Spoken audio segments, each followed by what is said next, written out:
Well, we can speak now to Eric Lisann, who is a legal analyst and a former US prosecutor who also joins us from Washington.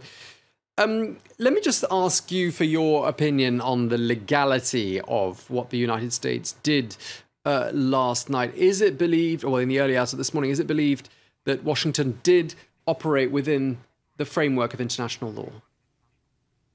I think that's going to be a question that can be addressed from two different standpoints. One, whether it's legitimate, and I think that, from a moral and ethical perspective, and I think everybody tends to agree yes. And then how does that impact on the legality of it, which I think for some people is a more difficult question.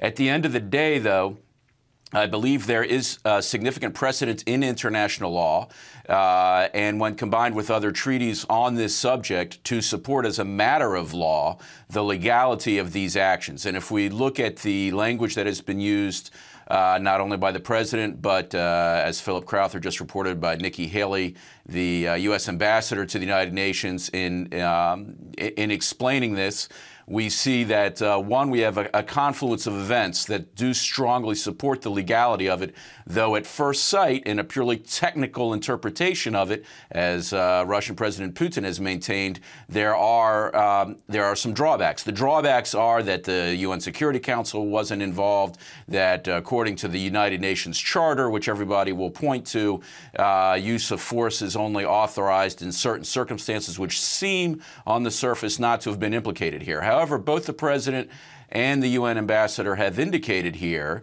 that this is indeed not only a humanitarian measure, which has some force on its own, but it is indeed a question of national security.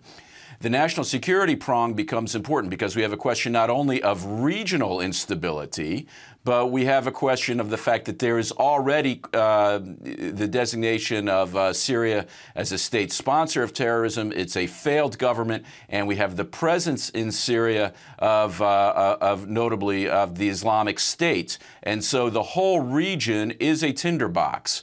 And in today's globalized environment, with jihadists leaving Syria and going throughout the world, throughout Europe, launching terrorist attacks, this in itself adds to the volatility and security aspect of it.